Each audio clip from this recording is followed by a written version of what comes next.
രാഹുലെ, ബഹുമാനപ്പെട്ട party secretary MV Govindan അദ്ദേഹം ഇപ്പോൾ അല്പം മുമ്പ് മാധ്യമങ്ങളോട് സംസാരിച്ചപ്പോൾ അദ്ദേഹം പറഞ്ഞത്, ഇനി പാവപ്പെട്ടവരായി കേരളത്തിൽ ആരും ഉണ്ടാകില്ല, കേരളത്തിൽ തേനും പാലും ഒക്കെ ഞങ്ങൾ ഒഴുക്കും എന്നാണ്. ഇപ്പോൾ ഇലക്ഷൻ അടുത്ത് വരുമ്പോൾ ഭയങ്കര സ്നേഹമാണല്ലേ?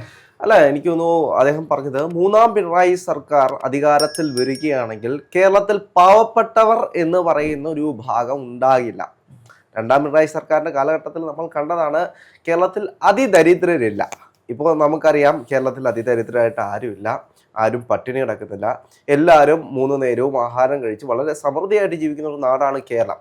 ഇതിനെ തകർക്കാൻ വേണ്ടി ചില ഗൂഢ സംഘങ്ങൾ ഉണ്ട് എന്നാണ് ഗോവിന്ദ മാസ്റ്റർ ഇതിലൂടെ പറയുന്നത്. ഗോവിന്ദ മാഷിന്റെ ഭാഷയല്ലേ? അതെ അതെ. ഇനി രാഹുലെ നമ്മൾ പൊതുജനം പറയുന്നല്ലോ. അല്ലല്ല, ഒരിക്കലും അല്ല. ഗോവിന്ദ മാഷ് പറയുന്നത് മൂന്നാം സർക്കാർ വരികയാണെങ്കിൽ നേരത്തെ അതിദരിദ്രരായിരുന്നു, ഇനിയുള്ളത് പാവപ്പെട്ടവർ എന്ന് പറയുന്നൊരു വിഭാഗം ആളുകളാണ്. അതിദരിദ്രര് എല്ലാവരും ഭക്ഷണം കഴിച്ച് 3 നേരം സുഖമായി ജീവിച്ച് ഉറങ്ങി കിടക്കുകയാണ്. കടത്തടയിലൊന്നും ആരും കിടക്കുന്നില്ല, എല്ലാവരും വീടൊക്കെ വെച്ച് സുഖമായിട്ട് ജീവിക്കുകയാണ്. ഇനി പാവപ്പെട്ടവർ എന്ന് പറയുന്ന വിഭാഗം ആളുകളുണ്ട്. അവരെങ്ങനെയാണ്? വീടുണ്ട് പക്ഷെ പട്ടിണിയാണ്. ഇനി അവരും ഉണ്ടാവില്ല. പാവപ്പെട്ട മനുഷ്യരില്ലാത്ത കേരളം, അതാണ് LDF സർക്കാരിന്റെ ലക്ഷ്യം എന്ന് പറയുന്നത്. പക്ഷേ ഗോവിന്ദ മാഷ് കണ്ടോ എനിക്കറിയില്ല. എനിക്കൊന്ന് പാർട്ടി കമ്മിറ്റിയിലുള്ള ഒരു അഭിപ്രായമാണ്, അടിയിലെ കമ്മിറ്റികളെല്ലാം, കീഴ്ഘടകങ്ങളെല്ലാം LDFനെ വഞ്ചിച്ചു തുടങ്ങി എന്ന് പറയുന്നൊരു വാർത്ത. അല്ലെങ്കിൽ അവര് ഏൽപ്പിച്ച പണി ചെയ്യുന്നില്ല, താഴേക്കിടയിലേക്ക് ഇറങ്ങിയ ആളുകളുടെ ജീവിതത്തിലേക്ക്, അതായത് പാർട്ടിയുടെ അവര് പറയുന്ന നയങ്ങളെല്ലാം അവതരിപ്പിക്കാൻ ബ്രാഞ്ച് കമ്മിറ്റി, ലോക്കൽ കമ്മിറ്റി, ഈ കമ്മിറ്റികളൊന്നും വീട്ടുകളിലേക്ക് പോകുന്നില്ല. ഗൃഹസന്ദർശനം എനിക്ക് തോന്നുന്നു അതിന്റെ പ്രധാനപ്പെട്ട കാരണം എന്ന് വെച്ച് കഴിഞ്ഞാല്, ഈ ഗൃഹസന്ദർശനത്തിന് വേണ്ടി വീടുകളിലേക്ക് പോകുന്ന വഴിയാണ് റോഡിൽ മൊത്തം പട്ടികളുടെ ഒരു വിളയാട്ടമാണ്. അപ്പൊ ആരെങ്കിലും കടിച്ചു കഴിഞ്ഞാൽ റോഡിലെ പട്ടിയല്ല, വീട്ടിലെവർ ചെന്ന് കയറി വീട്ടുകാര് പട്ടി അഴിച്ചു വിടും. അല്ല, വീട്ടുകാരെ അഴിച്ചു വിടുന്ന പട്ടി വേറെ. ഇത് റോഡിലേക്ക് ഇറങ്ങി കഴിഞ്ഞാൽ പട്ടിയുണ്ട്, ആ പട്ടി കടിച്ച് ആശുപത്രിയിൽ കൊണ്ടുപോയി കഴിഞ്ഞാൽ കുത്തിവെക്കാൻ മരുന്നില്ല. പോകുന്ന വഴിക്കായിരിക്കും ചിലപ്പം ഡോക്ടർ കാണത്തില്ല, മരുന്ന് കിട്ടാതെ മരിച്ചുപോയി കഴിഞ്ഞാൽ എന്ത് ചെയ്യും? പിന്നെ നമ്മുടെ ആരോഗ്യമന്ത്രി പറയും സിസ്റ്റത്തിന്റെ പ്രശ്നമാണ്. സിസ്റ്റം അത് വേറെ സിസ്റ്റം. ഇപ്പോൾ ആശുപത്രിയിലേക്ക് ചെല്ലുന്ന സമയത്തെങ്ങാനും കെട്ടിടങ്ങാണ് ഇടിഞ്ഞു വീണ് പോയി കഴിഞ്ഞാൽ ആർക്ക് പോയി? തീർച്ചയായും സഖാക്കന്മാർക്ക് പോയി. പിന്നെ അതിനൊക്കെ അപ്പുറത്തേക്ക് അവർ നേരിടുന്ന ഏറ്റവും വലിയ വെല്ലുവിളി, ഞാൻ കുറച്ച് സഖാക്കന്മാരോട് ചോദിച്ച സമയത്ത് അവർ പറയുന്നതാണ്, വീടുകളിലേക്കൊക്കെ പോകാമായിരുന്നു കഴിഞ്ഞ കാലങ്ങളിലൊക്കെ, ഇപ്പോൾ പോയി കഴിഞ്ഞാൽ എല്ലാവരും, അതായത് ഹിന്ദുക്കളുടെ വീട്ടിലേക്ക് ചെന്ന് കഴിഞ്ഞാൽ അവർ ആദ്യം എടുത്ത് കാണിക്കുന്നത് അയ്യപ്പൻ്റെ ഒരു പടം ഇങ്ങനെ എടുത്തു വെച്ച് കാണിക്കും, അല്ലെങ്കിൽ കഴുത്തിൽ കിടക്കുന്ന ഒരു സ്വർണ്ണമാല എടുത്ത് കാണിക്കും. അവർക്ക് പിന്നെ ഒന്നും പറയാൻ കഴിയുന്നില്ല. പിന്നെ അങ്ങ് പറഞ്ഞതുപോലെ ചില ആളുകളൊക്കെ അതിവൈകാരികമായിട്ട് പട്ടിയെ കഴിച്ചു വിടുക. അല്ല, അത് വൈകാരികമായിട്ടൊന്നല്ല. കാര്യം രാഹുൽ ഇപ്പോൾ ഈ പറഞ്ഞ പോലെ തന്നെ നമ്മളിപ്പോൾ ചെല്ലുമ്പോൾ ഇവർക്ക് ചോദ്യങ്ങൾ, ഇവർക്ക് നിർദ്ദേശം കൊടുത്തിരിക്കും. ഇപ്പോൾ നമ്മൾ സംസാരിച്ചപ്പോൾ പറഞ്ഞ് കീഴ്ഘടകങ്ങൾ പോകുന്നില്ല എന്ന്. അപ്പോൾ ഈ കമ്മ്യൂണിസ്റ്റ് പാർട്ടി ഓഫ് ഇന്ത്യ മാർക്സിസ്റ്റിന്റെ ഒരു രീതി എന്ന് പറഞ്ഞാൽ മേൽഘടകം പറയും, കീഴ്ഘടകം അനുസരിക്കണം. അപ്പോൾ ഇവർക്കൊക്കെ പോകാൻ എങ്ങനെ തോന്നും? കാര്യം ഇവിടെ ഇവർ കാണിച്ചു വെച്ചിരിക്കുന്ന ചെയ്ത്തുകൾ അങ്ങനെയല്ലേ? ഞാൻ ചോദിക്കട്ടെ, കേരളത്തിൽ ഏതെങ്കിലും ഒരു മുഖ്യമന്ത്രി, ഇതിനു മുമ്പ് ഭരിച്ച മുഖ്യമന്ത്രിക്ക് 25 സെക്യൂരിറ്റിയെ കണ്ടിട്ടുണ്ടോ? അല്ലെങ്കിൽ ഒരു 40 സെക്യൂരിറ്റിയെ കണ്ടിട്ടുണ്ടോ? അത് ഇത്രയും വില കൂടിയ കാറിൽ സഞ്ചരിച്ച് കണ്ടിട്ടുണ്ട്. എൻ്റെ ഈ പ്രായത്തിനിടയ്ക്ക് ഞാൻ കണ്ടിട്ടുള്ളത് നയനാർ മന്ത്രിസഭയാണ്. നയനാർ അംബാസഡർ കാറിലാണ് സഞ്ചരിച്ചത്. ചേട്ടാ, അത് പറയുന്നതോട് ഞാൻ യോജിക്കുന്നില്ല. നമ്മൾ മനസ്സിലാക്കണം, കേരളത്തിന്റെ മുഖ്യമന്ത്രിയാണ്, അല്ലാതെ കണ്ണിൽ കണ്ട ആളുകളൊന്നുമല്ല. നമ്മുടെ കേരളത്തിന്റെ മുഖ്യമന്ത്രി ഒരു 10-40 കാറൊക്കെ വാങ്ങിച്ച് അതിനകത്ത് 19 ബോഡി ഗാർഡുമായിട്ട് പോയി കഴിഞ്ഞാൽ അതിന് അഭിമാനം ആർക്കാ? കേരളത്തിലെ ജനങ്ങൾക്കാണ്. എവിടെ അഭിമാനം?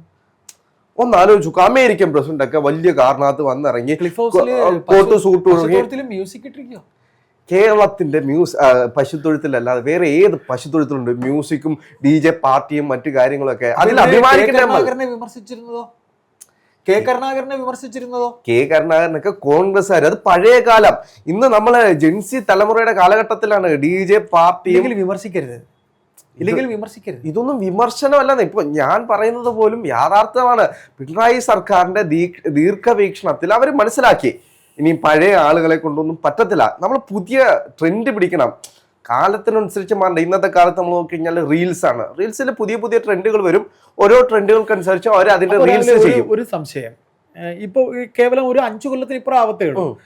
ഈ നമ്മുടെ മുൻ മുഖ്യമന്ത്രി ബഹുമാനപ്പെട്ട VS അച്യുതാനന്ദൻ, അദ്ദേഹത്തിന് സ്വയം പുകഴ്ത്തൽ, CPM എന്ന് പറയുന്ന പാർട്ടിയിൽ പുകഴ്ത്തലില്ല എന്ന് വിമർശിച്ച ആളാണ് ഇപ്പോഴത്തെ മുഖ്യമന്ത്രി ശ്രീ പിണറായി വിജയൻ. അതിനു മുമ്പ് പി ജയരാജൻ എന്ന് പറയുന്ന അവരുടെ കണ്ണൂരിലെ സഖാവിനെയും ഒരു ഫ്ലക്സ് വെച്ചതിനും വിമർശിച്ചതാണ്. അപ്പൊ തനിക്ക് എന്തും ആകാവുന്നതാണ്. അല്ല, അതൊക്കെ പഴയ കാലം പഴയ കാലത്തെ കമ്മ്യൂണിസ്റ്റ് 2 കൊല്ലം അതാ പറഞ്ഞത്, അത് പണ്ടായി. അപ്പൊ നമുക്കൊന്ന് കാത്തിരിക്കാല്ലേ, 1 കൊല്ലം കഴിയുമ്പോൾ ഇതെങ്ങനെ തിരിച്ചു പറയുന്നുള്ളത്? കാര്യം ഭരണത്തിലേക്ക് സംശയം നമ്മൾ മനസ്സിലാക്കേണ്ട കാര്യമുണ്ട്. പിണറായി വിജയൻ സഖാവിന്റെ ഒരു ദീർഘവീക്ഷണം, അദ്ദേഹം കൃത്യമായിട്ട് ട്രെൻഡിനനുസരിച്ച് പോകുന്ന ഒരാളാണ്. ഇൻസ്റ്റഗ്രാമിൽ പുതിയൊരു റീല് വരുന്നത് പോലാണ്. DJ പാർട്ടി ഉണ്ടെങ്കിൽ പശുക്കൾക്ക് നല്ല പാല് തരൂ, നല്ല കഴിവുള്ള പശുക്കൾ ഉണ്ടാവും. മ്യൂസിക് അതാണ്. മ്യൂസിക് എന്താണ്? പശുക്കൾക്ക് എന്റർടൈൻമെന്റ് വേണ്ടേ? കേരളത്തിലെ എല്ലാ ജനങ്ങൾക്കും, അതായത് പാവപ്പെട്ട മനുഷ്യരില്ലാതാകാൻ പോകുന്ന കേരളം, അതിദരിദ്രം ഇല്ലാതാകാൻ പോകുന്ന കേരളം, ഇനിയുള്ള ആളുകളൊക്കെ ഇതേപോലെ DJ പാർട്ടിയും ആഘോഷങ്ങളുമായിട്ട് മാത്രം നടക്കണമെന്ന് ആഗ്രഹിക്കുന്ന ഞങ്ങളെയൊക്കെ പ്രിയപ്പെട്ട മുഖ്യമന്ത്രിയാണ് നിങ്ങളൊക്കെ കളിയാക്കുന്നത്. അദ്ദേഹത്തിന്റെ ആഗ്രഹം എന്താണ്? പശുക്കളാണെങ്കിൽ പോലും പാവപ്പെട്ട പശുക്കൾ, വെറും പുല്ലു തിന്നുന്ന പശുക്കൾ, അങ്ങനെയല്ല. പിന്നെ അദ്ദേഹത്തിന് താഴത്തെ നിലയിൽ നിന്ന് മേളിലേക്ക് പോകാൻ ലിഫ്റ്റ് കേട്ടോ. അല്ല, ചാണകം ഇടുന്ന പശുക്കൾ, അതിൽ നിന്നെല്ലാം വ്യത്യാസമായിട്ട് DJ മ്യൂസിക് കേൾക്കുന്ന, 4 നേരം സുഖമായിട്ട് ഭക്ഷണം കഴിച്ച് വിശ്രമിക്കാൻ കഴിയുന്ന പശുക്കളെ ക്ലിഫ് ഹൗസിൽ ഉണ്ടാക്കുന്നുണ്ട്. അത് അദ്ദേഹത്തിന്റെ ഒരു മികച്ച ഭരണത്തിന്റെ നേട്ടമാണ്. നമ്മളത് കാണാതെ പോകരുത്. സാധാരണപ്പെട്ട മനുഷ്യർ പാവപ്പെട്ടവരായിട്ട് ഇനി ജീവിക്കത്തില്ല. അപ്പോഴേ രാഹുൽ, എൻ്റെ സംശയം, ഈ പാവപ്പെട്ടവരെന്ന് പറയുന്നത് കണ്ണൂരിലെ പാർട്ടി സഹാക്കളാണ്. ഇപ്പം നമ്മൾ പയ്യന്നൂർ നമ്മൾ കണ്ടു. പയ്യന്നൂർ ഈ രക്തസാക്ഷികളെ ഉണ്ടാകുമ്പോഴത്തേക്ക് കഴിഞ്ഞ ദിവസം ബഹുമാനപ്പെട്ട VD സതീശൻ പറഞ്ഞത്, രക്തസാക്ഷികൾ ഉണ്ടാകുമ്പോൾ ബാക്കി പാർട്ടിക്കാർക്ക് വിഷമം, പക്ഷേ CPM-ന് വിഷമമല്ല. അപ്പോൾ പൊതുജനവും പാർട്ടിയുടെ ജനവും, ഇന്നലെ KK രാഗേഷിൻ്റെ ഒരു വർത്തമാനം ഉണ്ടായിരുന്നു. അത് സംബന്ധിച്ചിട്ടുള്ള ഒരു ഞങ്ങൾ കളക്ട് ചെയ്ത തുകയെ സംബന്ധിച്ച് പൊതുജനത്തോട് വ്യക്തമാക്കേണ്ട കാര്യമില്ല എന്നൊക്കെ പറയും. പൊതുജനവും എന്തോ ഒരു അദ്ദേഹത്തിൻ്റെ ഒരു ഭാഷ, മലയാള നിഘണ്ടുവില്, ഭാഷാ നിഘണ്ടുവില് ഇതുവരെ ഞാൻ കേട്ടിട്ടില്ലാത്തൊരു ഭാഷയാണ് അദ്ദേഹം. അവർക്ക് കുലംകുത്തികൾ, നമ്മൾ കുലംകുത്തികളെ അങ്ങനെ വേണം മാറ്റി. ആരാണ് കുലംകുത്തി? ഈ കുഞ്ഞുകൃഷ്ണനാണ് കുലംകുത്തി. പിന്നല്ലാതെ പാർട്ടി കഷ്ടപ്പെട്ട് ഇത്രയും വലിയൊരു തുക പിരിച്ച് പാർട്ടിക്ക് വേണ്ടി കുറച്ച് പൈസ മാറ്റി വെക്കുമ്പോൾ അതിനെ വിമർശിക്കുന്ന ഇത്തരത്തിലുള്ള സഖാക്കൾ കുലംകുത്തികളല്ലേ? അപ്പൊ ആ കുലംകുത്തി ഇനിയിപ്പോ നമ്മുടെ TPA പോലെ ഇനി വല്ലതൊക്കെ ചെയ്യോ? മിക്കവാറും ഒരു വണ്ടി വിട്ട് അത്രേ ഉള്ളൂ. ഇപ്പൊ നമുക്കറിയാം, കഴിഞ്ഞ ദിവസങ്ങളാണെങ്കിൽ അദ്ദേഹത്തിന്റെ വീടിന്റെ മുന്നിൽ പടക്കം പൊട്ടിച്ച് കാണിച്ചിട്ട് പറഞ്ഞിട്ടുണ്ട്. പക്ഷെ 3000-ലധികം ആള് വന്നു. അദ്ദേഹത്തിന് 3000-ലോ 4000-ലധികം ആൾക്കാർ അദ്ദേഹത്തിന്, അതെ, എല്ലാവരും കുലകുത്തികൾ സ്ഥാനാർത്ഥിയാകുന്നു പറയുന്നു. UDF-ന്റെ സ്വതന്ത്ര സ്ഥാനാർത്ഥിയായിട്ട് കുലംകുത്തി സ്ഥാനാർത്ഥി, അത്രേ ഉള്ളൂ. നിർദിഷ്ട ജീവി. ഇനി ഈ വാക്കുകളൊന്നും ഏൽക്കില്ല രാഹുലെ, ഇനി ഈ വാക്കുകളൊന്നും ഏൽക്കില്ല. ഞങ്ങളുടെ പിണറായി വിജയൻ സഖാവ് ഒരു വാക്ക് പറഞ്ഞു, കഴമ്പുണ്ട്, കടക്ക് പുറത്ത്, കടക്ക് പുറത്ത് എന്ന് അദ്ദേഹത്തോട് ജനം പറയുന്ന രീതിയിലേക്ക് കാര്യങ്ങൾ പോയിട്ടുണ്ട്. UDF-ന് വരെ അവരുടെ ഇപ്പോഴത്തെ സ്ട്രാറ്റജി എന്താണ്? ഞങ്ങളുടെ മുഖ്യമന്ത്രി സഖാവ് വിജയൻ സഖാവ് പറഞ്ഞു കൊടുത്ത കടക്ക് പുറത്ത് എന്ന് പറയുന്ന വാക്യവും പിടിച്ചുകൊണ്ട് വന്നേക്കും ഇപ്പോഴത്തെ UDF-ന്റെ നേതാക്കന്മാര്. ഞങ്ങളുടെ മുഖ്യമന്ത്രി കടക്ക് പുറത്ത് വാക്ക് നിഘണ്ടുവിൽ ഇതുവരെ ഇല്ലായിരുന്നെങ്കിൽ ആ പുതിയൊരു വാക്കാണ്. ഒന്ന് ആലോചിച്ച് നോക്കൂ. UDF വരെ ഞങ്ങളുടെ കാര്യങ്ങൾ ഏറ്റെടുക്കുന്നുണ്ടെങ്കിൽ അത് ഞങ്ങളുടെ വിജയമല്ലേ? നമ്മുടെ സംസാരത്തിന്റെ തുടക്കത്തിലേക്ക് തന്നെ നമുക്ക് പോവാം. കീഴ്ഘടകങ്ങൾ പറയുന്നത് കേട്ടിട്ടില്ല എന്ന് പറയുന്നുണ്ട്. കീഴ്ഘടകങ്ങൾ എങ്ങനെ പോകും എന്ന് ഈ പാർട്ടിയുടെ മേൽഘടകം ചിന്തിക്കണം. കാര്യം മേൽഘടകത്തിലുള്ളവരാണ് ഇവിടെ പാർലമെന്ററി തലത്തിൽ മന്ത്രിയും മുഖ്യമന്ത്രിയായിട്ടിരിക്കുന്നത്. അപ്പോൾ കീഴ്ഘടകം നൽകുന്ന ഒരു സന്ദേശമുണ്ട്, നിങ്ങൾ കാണിച്ച പല പേക്കൂത്തുകൾക്കും ഞങ്ങൾ ചാവേറാവാൻ ഞങ്ങൾ തയ്യാറല്ല. അതല്ലേ എൻ്റെ ഉത്തരം? തീർച്ചയായിട്ടും അല്ലേ? അപ്പം പാവപ്പെട്ടവർ ഉണ്ടാകുന്നത് എവിടെയാണ്? പാവപ്പെട്ടവർ ഉണ്ടാകാതെ പോകുന്നത് എവിടെയാണ്? കണ്ണൂരാണ്? അതേ ഇനി കേരളം ഒട്ടുക്കാണോ?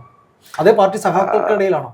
പാവപ്പെട്ടവരായിട്ടുള്ള കമ്മ്യൂണിസ്റ്റ് പാർട്ടിയിലെ സഖാക്കന്മാർ ഇനി പാവപ്പെട്ടവരായിരിക്കത്തില്ല. അപ്പോൾ ഈ കേരളത്തിന്റെ മുഖ്യമന്ത്രി പിണറായി വിജയൻ കമ്മ്യൂണിസ്റ്റുകാരുടെ മുഖ്യമന്ത്രിയാണോ, അത് കേരളത്തിലെ എല്ലാ ജനങ്ങളുടെയും പൊതുസമൂഹത്തിന്റെ മുഖ്യമന്ത്രിയാണോ? അല്ല, അദ്ദേഹം കേരളത്തിന്റെ മുഖ്യമന്ത്രിയാണ്. നമ്മൾ ആദ്യം പറഞ്ഞതുപോലെ തന്നെ നമ്മൾ അഭിമാനം കൊള്ളണം.